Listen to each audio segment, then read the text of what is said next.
28 साल कर दिया गया ना दादा, हम तो 30 साल के हो गए ना। तो तुम्हारी गलती है, क्यों हो गए 30 साल के? बिल्कुल तुम्हारी गलती है, क्यों हो गए 30 साल के? 2 करोड़ रोजगार नहीं दिया मोदी जी ने, पकौड़े तलवा रहे थे इस वजह से। क्यों नहीं तलोगे? अभी इन्होंने बोला कि कोई भी योजना हवाई है, अब इनको हम योजना गिनवा दे भाई साहब। करोड़ लोगों को भिखारी बना रहे हो, 80 करोड़ लोगों को भिखारी बना रहे हो, तुमको रोजगार नहीं दे रहे हर हो। चीज की योजना सब फायदा उठा रहे हैं, लेकिन मोदी ने किया क्या? मोदी ने किया क्या? अरे शर्म आनी चाहिए, चुल्लू और पानी में डूब मर जाओ जो पूछे मोदी ने किया क्या। नहीं है, बस चलने लगते हैं। इसीलिए मैं कहता हूँ चाइना के सामान का, पाकिस्तान के ईमान का और चमचों के ज्ञान का कोई भरोसा नहीं है। भाजपा ने जितना सुधार किया है वो बहुत सही किया है। अभी ये तीसरी बार प्रधानमंत्री बनने जा रहे हैं, तीसरी बार में जितनी बेरोजगारी का जो मुद्दा है ये भी सबका खत्म होने वाला है बहुत जल्दी। देश की जो भी सरकारें जनता से डरती है वो अच्छी सरकार होती है, लेकिन हमें भरोसा नहीं है। ये जो इन्होंने वैकेंसी निकाला है, हम तो ये नहीं जान रहे हैं कि वैकेंसी पूरा कर पाएंगे, इसके पहले पर्चा लीक हो जाएगा। कहीं न कहीं कोई दिक्कत आएगी, पता चलेगा भर्ती टल जाएगी। अगर ये चाह ले तो 1 महीने के अंदर जो भी विसंगतियां हैं, जो भी मतलब दिक्कतें हैं, उसको दूर करके नियुक्ति किया जा सकता है। भाजपा सरकार जिस तरह से अपनी उपलब्धियां गिनाती है और जैसे चुनाव आते हैं, जो काम रुके होते हैं तुरंत चुनाव आते ही शुरू हो जाते हैं, तो ये एक तरफ से राजनीति खेली जा रही है और चुनावी एजेंडा देखा जा रहा है कि 2024 में जीतने का। आपको क्या लगता है ऐसा? देखिए, सबसे पहले मैं आपको बता देना चाहता हूँ आपके चैनल के माध्यम से कि भाजपा का कोई काम ऐसा नहीं है जो अभी रुका हो। और माननीय हमारे जो नागपुर के सांसद हैं नितिन गडकरी जी, हाईवे का काम इतनी तेज़ी से चल रहा है, अपना भारत इतनी तेज़ी से आगे बढ़ रहा है, हर कंट्रियों से अपना भारत बहुत आगे, काफ़ी बहुत बढ़िया चीज़ें होगी। दिल्ली में आप गई होंगी, दिल्ली में आपने देखा होगा कितने बढ़िया हाईवे का निर्माण हुआ है। और भी अपने लखनऊ में ही कितने हाईवे बन रहे हैं, कल्याणपुर में बन रहे हैं हाईवे, नए उद्घाटन हुआ है। अभी आपका यहाँ चले जाए पूर्वांचल एक्सप्रेस, वहाँ पे बना हुआ है। और दूसरी चीज़, आप वहाँ दिल्ली में एक अभी हाईवे का उद्घाटन नितिन गडकरी जी ने किया है। उस पर जिसको उन्होंने टेंडर दिया था, उनसे उन्होंने बोला कि आप जो है मेरी गाड़ी में बैठिए और आप ड्राइव करिएगा, मैं बैठूँगा। और उन्होंने कहा 120 से स्पीड से गाड़ी धीमे नहीं चलनी चाहिए इस हाईवे पे। उन्होंने गाड़ी स्टार्ट करी, उन्होंने चलने लगे। उसके बाद उन्होंने एक चाय का कप रख दिया गाड़ी के आगे। चलिए, ये उपलब्धियां तो ठीक थी, लेकिन वो जो इको गार्डन में बैठी 69,000 शिक्षक भर्ती मामले वो कौन है? रोजगार और बेरोजगारी पे कब देंगे वो, मतलब करेंगे? ये सब पहले की सरकारों का जो है ना, ये अब जाके सब चीजें रिजल्ट दिख रहा है। जब उन्होंने पहले से ही नहीं सुधार कर पाए अपनी चीजों में, वो अब जाके रिजल्ट दिख रहा है उस चीजों का। अब भाजपा क्या है, भाजपा का जो है अभी काम जो है उन लोग का इतने सालों की गंदगी, अब धीमे थोड़ा समय लगेगा ना। आप 60 साल की जो है चीज़ों को आप 9 साल में कैसे ख़त्म कर देंगे? आप मुझे ये बताइए सबसे पहले तो। और रही बात, भाजपा ने जितना सुधार किया है वो बहुत सही किया है। अभी ये तीसरी बार प्रधानमंत्री बनने जा रहे हैं, तीसरी बार में जितनी बेरोजगारी का जो मुद्दा है ये भी सबका खत्म होने वाला है बहुत जल्दी। जैसे योगी सरकार है, अभी उनके लिए क्या करने वाली है? जो 69 शिक्षक भर्ती मामले बैठे हैं, जो रो रहे हैं बेचारे, उनके लिए क्या करने? अभी 68,000 वैकेंसियाँ निकली हैं पुलिस विभाग में, कांस्टेबल की। और प्लस उन लोग के लिए, कांस्टेबल की बात नहीं कर रही मैं, शिक्षक भर्ती। हाँ, अभी उसकी भी निकलेगी। अभी एक निकलेगी नहीं, वो जो बैठे हैं उनको नियुक्ति कब दी जाएगी? अभी उनके लिए भी जो है काफी जो है बैठक चल रही है, मीटिंग वगैरह चल रही है उनके लिए भी। अभी उन्हीं लोगों के लिए सब बातें कितना समय गुजर गया अभी तक? देखिए सुन लीजिए, अब वो पहले की सत्ताओं की चीजें आप अपने ऊपर कैसे भला ले लेंगे, लेकिन अब उसमें थोड़ा बहुत समझेंगे कि हाँ भाई कैसा था, किस विभाग का था, कैसे क्या हुआ, कौन उस समय का अधिकारी था, पूरा थोड़ा सा एक डेटा निकालने में भी थोड़ा समय लगता है। सरकार जो है अब मुंह जवानी चीजें नहीं करती है, पूरा वो पेपर वर्क पे ही काम करती है सरकार। लेकिन सब कुछ करके देख लिया है बेचारे, वो बेचारे थक चुके हैं मांग करते करते, लेकिन अभी तक उनका कोई रिजल्ट नहीं। देखिए, अगर सब कुछ सही विषय में चीजें होंगी, सरकार मान भी रही है कि त्रुटियां हुई है भर्ती में, नियुक्ति दी जाएगी, लेकिन अभी तो बस आश्वासन ही मिला। देखिए, सरकार ने एक्सेप्ट कर लिया है वो चीज को, तो सरकार उनको देगी। बट थोड़ा सा अगर समय लग रहा है, वो एक मानता हूँ कि भाई थोड़ा समय जरूर लग रहा है, लेकिन उनको चीजें मिलेंगी और मिलनी भी चाहिए। पुलिस भर्ती में जो एज ग्रुप को एज बढ़ाने की बात हुई थी, उस पर योगी सरकार ने एक्शन लेते हुए एज बढ़ा भी दी। तो अखिलेश जी का कहना है कि युवाओं से भाजपा सरकार डर गई है और इस वजह से उन्होंने बढ़ा दिया क्योंकि चुनाव में जीतना है। इसका जवाब हम देंगे। माननीय अखिलेश जी को शायद मालूम नहीं है कि देश की जो भी सरकारें जनता से डरती है वो अच्छी सरकार होती है। जो भी सरकारें देश की जनता से डरती है वो सरकार हमेशा अच्छी होती है। अगर योगी सरकार जनता के डर से, युवाओं के डर से, उसने पुलिस भर्ती में अगर युवाओं के एज की सीमा बढ़ा दिया तो ये बहुत सराहनीय योग्य कदम है। और इस कदम की प्रशंसा होना चाहिए। पूरे देश की युवा, पूरे देश की जनता और पूरे देश के पुलिसकर्मी इसकी भूरी भूरी प्रशंसा कर रहे हैं, जो कि अखिलेश जी को भी इसका प्रशंसा करना चाहिए जी। और सरकार के अच्छे कामों की प्रशंसा भी होनी चाहिए। अगर बुरे काम का हम भर्त्सना, देखिए हमें विपक्षी होने का मतलब ये नहीं है कि हम केवल इनके बुरे कर्मों को ही गिनाएंगे, जो इनके अच्छे कर्म हैं उनकी प्रशंसा होनी चाहिए। तो सरकार ने जो युवाओं के लिए पुलिस भर्ती में एज की समय सीमा बढ़ा दिया है, उसके लिए सरकार धन्यवाद के पात्र है। अब बताइए, अखिलेश जी का कहना है कि हमने जब तूल पकड़, हमारी वजह से जब तूल पकड़ पड़ी सरकार को, यानी कि हमारी वजह से वो ज़्यादा वो बढ़ा, तब जाके इन्होंने मतलब डिसीजन लिया। नहीं, चलिए ठीक है, हम ये मानते हैं कि नौजवानों का जो उम्र इन्होंने बढ़ाया है, ये इन्होंने अच्छा कार्य किया है। जो 2018 से लेकर के जो तैयारी कर रहे थे वो प्रभावित हो जाते, उनको अगर सरकार ने बढ़ाया तो ये बधाई के पात्र हैं। लेकिन हमें भरोसा नहीं है, ये जो इन्होंने वैकेंसी निकाला है, हम तो ये नहीं जान रहे हैं कि वैकेंसी पूरा कर पाएंगे, इसके पहले पर्चा लीक हो जाएगा। कहीं न कहीं कोई दिक्कत आएगी, पता चलेगा भर्ती टल जाएगी। अभी भी इतनी सारी भर्तियां पड़ी हैं जिन पर अभी तक नियुक्ति नहीं दी गई है। ये भाई साहब बता रहे हैं कि बहुत दूसरी बात है, जो 69,000 वाली बात आप कर रही हैं, उत्तर प्रदेश में योगी की सरकार दूसरे टर्म में आ गई है।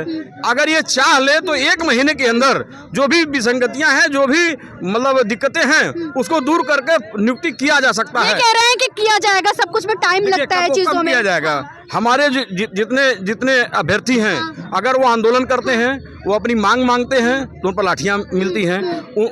हमारी बहन बेटियों को मतलब रक्षाबंधन के समय पर उन पर लाठी चार्ज किया जाता है, उनकी पिटाई होती है, उनको जेल भेजा जाता है। ये सरकार से मैं मांग करता हूं कि इसको अविलंब 1 महीने के अंदर ये निस्तारण करके उनको फ्रेश नियुक्ति दी जाए। अब बताइए, लाठियां चार्ज किया, अपने हक की मांग करती है तो आपकी सरकार लाठियां मारती है। किसके ऊपर लाठी पड़ी है? अभी कोई ऐसा धरना बता दीजिए जो प्रेजेंट टाइम में हुआ हो। शिक्षक भर्ती में पड़ा है, ट्विटर पे देखते हैं, ट्विटर बिल्कुल देखता हूं मैं। उसमें आपने शायद ये भी देखा होगा कि जब आपको वहां से मना किया जा रहा है कि आप उसके आगे मत आइए, आप जबरदस्ती अगर आप आएंगे तो धक्का मुक्की तो लगेगी। शायद मुक्की नहीं, मारा गया है, मार के बस में भरा गया है, वही के कारण छोड़ दिया गया। फिर वही चीज है ना कि आप वहां से जब आप बदतमीजी करेंगे ही तो आपको किया जाएगा ना। आप चुपचाप बदतमीजी कर रहे हैं, क्या बदतमीजी कर रहे हैं? आप हक की मांग क्या कर रहे हैं? हक की मांग कर रहे हैं, पढ़ाई करेंगे, लिखाई। जब आपको बता दिया गया है कि आपकी चीजों पे जो है सरकार उस पर वर्क कर रही है, तो आपको वहाँ बैठने से क्या फायदा? देखिए, आप सोच रहे हैं हमारी मांगें जब तक नहीं मांगनी जाएगी, हम गांधीवादी तरीके से, हम ये लोकतंत्र है, हमें आजादी है, हम अपनी मांग मांगेंगे। या तो हम हमें कागज पे कार्रवाई करके पूरा A to Z कंप्लीट, जब पूरा प्रोसेस होता है। एक कहावत है ना, जब सीधी उंगली से घी ना निकले तो उंगली टेढ़ी करनी पड़ती है। तो ये वही स्टूडेंट्स हैं, जब उनकी बात उनके प्यार से नहीं मान रहे सरकार, तो भाई आंदोलन तो करेंगे, आंदोलन तो करेंगे। उसके बाद अभी आपको पता होगा, एक DI मेडिकल कॉलेज के सब स्टूडेंट लोग तो धरने पे बैठ गए थे, शायद आपको पता भी होगा। तो वहाँ ने हमारे ब्रजेश पाठक जी जो है वहाँ पे स्वास्थ्य मंत्री हैं, वहाँ पे वो गए, उस चीज़ को उन्होंने समझा, उनके लिए वो चीज़ समझ में आई, उन्होंने तुरंत न्याय दे दिया कि अगर ऐसा कुछ भी होता है, आप यहाँ पे स्ट्राइक ना करके आप मेरे पास आइए, मैं आपको जो है न्याय दिलाऊंगा। तो उन्होंने किया वही चीज़। अब वैसे इतने लोगों, 69,000 लोगों का भी एक मुद्दा आज का नहीं है। ये इन लोग को शायद ज्ञान नहीं है, ये आज का मुद्दा नहीं है, ठीक है? ये आप लोग पहले समझ लीजिए। सरकार के ऊपर बम मत फोड़ा करिए, जो पहले की सरकार है मेरा कहना ये है कि उस सरकार ने क्या किया। इनका कहना है, देखिए सरकार सही होती तो आज को ये दिन ना देखना पड़ता। देखिए, ये बम नहीं फोड़ रहा है, इनका कहना है कि लाठी चार्ज किया जा, लाठी क्यों मारी जा रही है? अगर अपने हक की बात हो रही है, कहीं ना कहीं मिस्टेक हुई होगी। तो पुलिस वाले लोग भी जो है इतना वो नहीं है, इतनी उन लोग को परमिशन नहीं दे दी गई है कि आप किसी के ऊपर भी लाठी चार्ज कर दीजिए। वो तो कर रहे हैं, आपने भी देखा को महिलाओं को बिल्कुल, अगर वो कर रहे हैं तो वो चीज गलत है। अगर आपसे नारी सम्मान की बात करते हैं, नारी सम्मान की बात करते हैं, लेकिन अपने हक की लड़ाई लड़ते हैं, तो उनको मारा क्यों जाता? मारा नहीं, मारना तो। देखिए अभी वही मैं कह रहा हूँ कि अगर उन चीजों की जांच होनी चाहिए। अगर उन्होंने गलत मारा है तो उनकी जांच होनी चाहिए, और जांच होने के बाद जो उनका गुनहगार होना चाहता है तो आपको उनको कड़ी सजा देनी चाहिए। जो भी एक बात कहा है कि पुलिस की भर्ती उन्होंने निकाला, बहुत अच्छी बात है।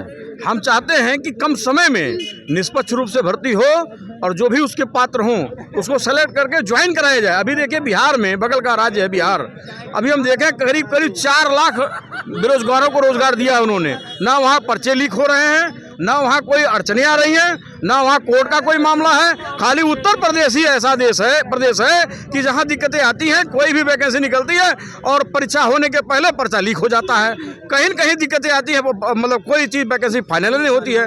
इसी पर हमको संशय है कि ये जो इन्होंने वैकेंसी निकाला है सिपाहियों का, ये करा पाएंगी कि नहीं करा पाएंगी, भगवान राम जाने। संदेह आ गया कि करा पाएंगे कि नहीं करा पाएंगे। अभी कितनी कुल भर्तियां निकली? इन लोग ने सब गलत तरीके से लोगों को भर दिया है, तो भर्तियां निकली 68,000 जी। कौन कौन सी निकली? कांस्टेबल की निकली है, यूपीएससी की। अच्छा। हाँ हाँ। ठीक है। और उसके बाद जो है मैं इनको बता दूं, सबसे पहले मुद्दा तो ये है भाई साहब का कि देखिए कोई भी वैकेंसी सरकार निकालती है, सही महीने में ही उसका जो है वैकेंसी को पेपर आप पास करिए। आपका उस मतलब अगर आपने पेपर सही से पास किया है तो आपको नौकरी मिलेगी। अब ये नहीं है कि आपने पेपर भी नहीं पास किया, आपने वैकेंसी यहाँ जो है नौकरी सब जाके सेट हो गए। अगर मिल जाती नौकरी, अरे अभी मुलायम से अखिलेश सरकार तुरंत नौकरी मिल जाती, पढ़े भर पैसा तुरंत नौकरी मिलती, या तो होना चाहिए खाली बस। तो भैया देखिए हमारी सरकार में बस यही एक ऐसा है कि यहाँ पे घूस नहीं चलता है, आप उस काबिल हैं तो नौकरी मिलेगी, बिल्कुल मिलेगी। और अब इस सरकार में ना तो घूस चलने वाली है, ना ही किसी प्रकार का सोर्स चलने वाला है।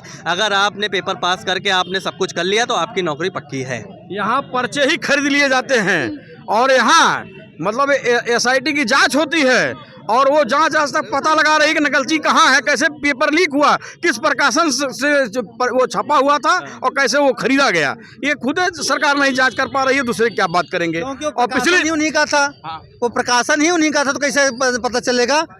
हैं? जब हमारे घर में ही चोर बैठा हुआ है, हम ही चोर हैं, तो कैसे हम जांच करेंगे? जांच के नाम पर लटका दिया जाएगा, लटकता रहेगा। आज तक जांच कोई कंप्लीट हुई हो तो बताइए। मृत्यु के पश्चात जांच कंप्लीट होती है। देखिए मृत्यु के पश्चात जांच कंप्लीट होती है। आप बताइए, भाजपा सरकार में योजनाएं भी बहुत हैं, भर्तियां बैक टू बैक निकल रही हैं, लेकिन एक ही भर्ती जब पूरी नहीं हो पाती है उसके बाद भी उसको हटाकर दूसरी भर्ती आ जाती है। मैम योजनाएं जो भी हैं वो सारी हवाई हैं। आप लोग मीडिया के लोग हैं, आप लोग सब बहुत अच्छी तरीके से जानते हैं। पिछले 5 साल में कोई वैकेंसी नहीं निकली। इस बार जो है लोकसभा चुनाव को देखते हुए जो है ये पुलिस की वैकेंसी निकली है और इसका कोई गारंटी नहीं है कि ये वैकेंसी पूरी होगी। और पिछले 5 वर्षों से जो बच्चे तैयारी कर रहे थे, इंक्लूडिंग मैं भी तैयारी कर रहा था, मैं ओवर एज हो गया। और मैंने अभी बिहार में SI का एग्ज़ाम दिया है, बाकी उत्तर प्रदेश में मैं जो है ओवर एज हो चुका हूँ। तो बाकी और तो 28 साल कर दिया गया ना दादा, हम तो 30 साल के हो गए ना। तो तुम्हारी गलती है, क्यों हो गए 30 साल के? बिल्कुल तुम्हारी गलती है, क्यों हो गए 30 साल के? 2 करोड़ रोजगार नहीं दिया मोदी जी ने, पकौड़े तलवा रहे थे इस वजह से। क्यों नहीं तलोगे? अभी इन्होंने बोला कि कोई भी योजना हवाई है, अब इनको हम योजना गिनवा दे भाई साहब को, ये लेते भी होंगे। सबसे पहला आपका 80 करोड़ लोगों का राशन, दूसरा योजना सुन लीजिए, 80 करोड़ लोगों लोगों को भिखारी बना रहे हो, 80 करोड़ लोगों को भिखारी बना रहे हो, तुमको भी रोजगार नहीं दे रहे हो। योजनाएं सुन लीजिए इनकी। अब सबसे पहले जो है 80 करोड़ लोगों को राशन मिल रहा है, फिर उसके बाद आवास विकास योजना मकान मिला, फिर उसके बाद सबके यहाँ शौचालय बना, फिर उसके बाद खस्ते घर में जल जा रहा है, फिर उसके बाद क्या ना 5 लाख का इलाज फ्री वाला जो बना है। उसके बाद सुनिए, उसके बाद गैसों का जो आया था, कौन सा था वो गैस वाला योजना, जो उजाला वाला योजना, वो ठीक है। अब गांव-गांव में रोडें बन गई हैं, जहाँ पे उस ज़माने में सब गड्ढे के अलावा कुछ दिखता ही नहीं था। वहाँ पे जाइए तो हर जगह पानी भरा रहता। आप जाइए एकदम मक्खन की तरह रोड मिल रही, गांव के अंदर तक पूरा बन गया यार, ठीक है। अब उसके बाद सुनिए, ये सर्वे नहीं करते, तुम यही टैला करते हो, गाँव भी जाया करो, ठीक है। अब हर चीज़ की योजना सब फायदा उठा रहे हैं, लेकिन मोदी ने किया क्या? मोदी ने किया क्या? अरे शर्म आनी चाहिए, चुल्लू और पानी में डूब मर जाओ जो पूछे मोदी ने किया क्या। मोदी जी ने ये किया है, उनका विकास ये है कि जो अभी तक जो है 60-65 साल में 12-14 प्रधानमंत्री नहीं कर पाए, वो आके नरेंद्र मोदी जी ने 9 साल में कर दिया। 205 लाख करोड़ रुपए कर्जा, हर व्यक्ति के सर पे 1,40,000 रुपए कर्जा कर दिया है। चलिए एक सवाल का जवाब भाई साहब दे दे तो मान जाओ, ये वाकई मैं आज से जो बीजेपी का इस्तीफा देने के लिए तैयार हूँ। भाई की बात पे लिए मेरी बात का एक जवाब दे दे बस। अभी G20 सम्मेलन हुआ था अपने भारत में, भाई साहब कोई एक कंट्री ऐसी बता दे जो अपने भारत से ग्रोथ रेट में आगे हो, और एक ऐसी कोई कंट्री बता दे जो दर महंगाई भारत से कम हो। भाई साहब को चैलेंज है। देखिए ये जो है बताइए। आंकड़ों की बाजीगरी जो है ये भारतीय जनता पार्टी बड़े अच्छी तरीके से जानती है।